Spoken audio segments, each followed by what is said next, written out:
Hi there. Thanks for listening to the Practicing Connection podcast. I'm Coral. My co-host Jessica is here today as well. We're going to be talking about trust and reliability, and Jessica's going to be sharing a practice with us today. Jessica, how are you? Hey, Coral. I'm doing pretty well. I've been doing a lot of thinking about thinking lately, which has been really interesting and really challenging also. I'm participating in a systems thinking group, and it's kind of funny, but one of my recent realizations is that I always emphasized the systems part of systems thinking, but the thinking part is absolutely crucial. It's really funny, but I'm almost embarrassed to admit that this super simple concept is one of my big realizations, but there it is. I'm an average student. No, it's so funny. And I'm trying to think of, a particular scenario, but I've had similar realizations in the past. And it's sometimes those things just hit you square in the forehead and you're like, oh my gosh, how did I not realize that sooner? But yeah, seriously, sometimes the most simple realizations are the most profound and you're going, but it's funny. Like when you have that like brain, like seismic shift, it can completely change how you interface and interact with a topic or, a conversation that you're having, even if it's just, you're like, oh, it was there all along. Yes, exactly. I mean, for me, it's often been finally understanding song lyrics or something like that. Not usually something like this, but maybe I bet I could come up with other examples if I really thought about it. Examples that are not song lyrics. I am very infamous in my household for getting song lyrics wrong because I just don't care enough to know all of the words and I just make up the words sometimes. Arguably more fun at family get-togethers. Yeah, exactly. Alrighty. Well, today I am really excited to dig into the second dimension of trust. And Jessica, you're going to be leading us through a practice about trust and reliability. But before we dig into that, could you share a little bit just about the practice in general and why you chose this practice specifically? Yeah, and I'll just quick mention that if anyone's, listening to this episode kind of randomly, I would recommend going back to our episode that we did a couple episodes back with Charles and Ela to listen to that. It's a great primer to trust. So yes, the practice I chose for today is going to focus on reliability. And again, it's from Charles Feltman's book, The Thin Book of Trust. And I'm calling it Clear Requests Are Kind Requests because he didn't have a name for it. And that title kind of borrows from Brene Brown's often used phrase, clear is kind. Our assessment of reliability is really interesting because it seems simple on the surface, right? From our point of view, someone committed to do something and they either did it or they did not follow through. Or maybe we committed to doing something and we either did or did not follow through. But it actually isn't that simple. So many times we are asking each other to kind of be mind readers, which is why it's really important to craft our requests as clearly as we are absolutely possibly able to. And as someone who might be receiving a request, it's important to be as clear as possible about what we're being asked to do. Don't agree to make a request or don't make any offers about what someone is saying to you until the expectations have been clearly defined.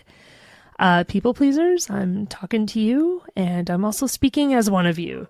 I have been so eager to help somebody before that they're describing something to me. I think I totally understand exactly what they're asking.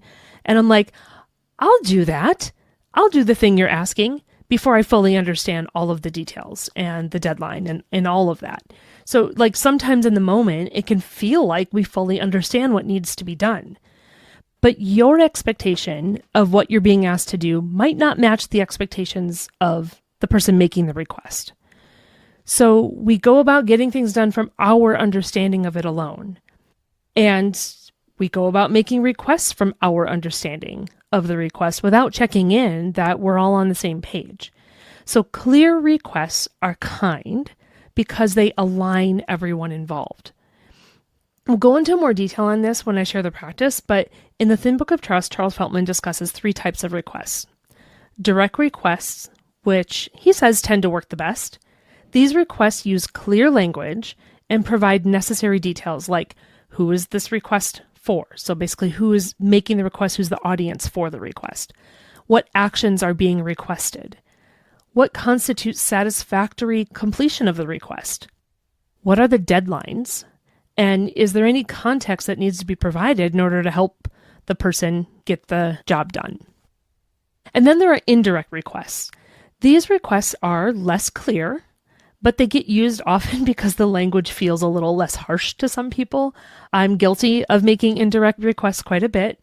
The requester might actually even use passive language like, this task needs to be done, but they don't say who should do it. They're not asking you to do it. They're not asking anyone to do it at all. They're just saying this needs to be done, and they're hoping someone will make an offer.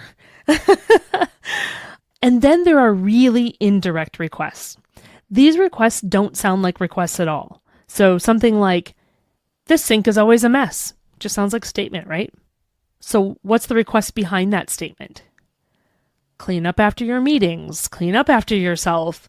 Would you please clean up after yourself? However polite you want to make it. So those are like the 3 different types of requests. And I think that the really indirect requests especially underline why clear requests are needed. I love that. And breaking it down into those 3 buckets is really helpful to understand perhaps what a better starting point would be. But I think maybe I'm getting ahead of myself. Jessica, would you like to walk us through your clear requests or kind requests practice and how we can go about really getting more clear on all of this? Yeah, absolutely. So clear requests are kind requests is a little difficult to say if you try to say it, but it is an activity that involves both mindful attention and direct practice. So we'll start with the mindful attention. Start by just noticing the types of requests people make of you or others in your office. Or frankly, you can watch TV and notice the types of requests people are making of each other on a show that you watch. Label them in your mind as direct, indirect, or really indirect. Then reflect on how you could rephrase the request to make it more clear. Or you might reflect on what questions you might ask to draw out a more clear request. So remember, you might be reflecting from the point of view of the person making the request of someone, or you might be reflecting on this from the point of view of someone who has heard a request and is trying to fully understand it. So the kinds of questions you might reflect on would be, who is this request for? When is it due? What specific actions are being requested? How will I know if I've satisfactorily completed the request? And is there any additional context that would be helpful? So the mindful attention is just labeling and reflecting. The direct practice, then, is practicing making clear requests. If it helps, you can write it out to start. Just choose a few direct request starter phrases for you to use so that if you're in the moment and you need to ask somebody something, you've got a good starter phrase to start with, like, will you clean the sink? Or will you please clean the sink? My favorite is actually, are you willing to clean the sink? But I think that might just barely fall into the indirect category. So it works for me, but it may not work for everyone if you're trying to be even more direct. Simple, straightforward, to the point. I love it. Well, thanks so much for guiding us through, Jessica. I appreciate it. Yeah, you are welcome. All right. Well, that's it for this episode. Thank you all so much for joining us. If you enjoyed this episode or found it useful, please click the share button at the bottom of your podcast app to share it with a friend. You can also drop us a line for any questions that you have or thoughts and share those with us at practicingconnection@oneop.org. We'll be back next week with a new episode on the competence distinction of trust. And until then, keep practicing. The Practicing Connection podcast is a production of OneOp and is supported by the National Institute of Food and Agriculture, U.S. Department of Agriculture, and the Office of Military Family Readiness Policy, U.S. Department of Defense, under award number 2023-48770-41333.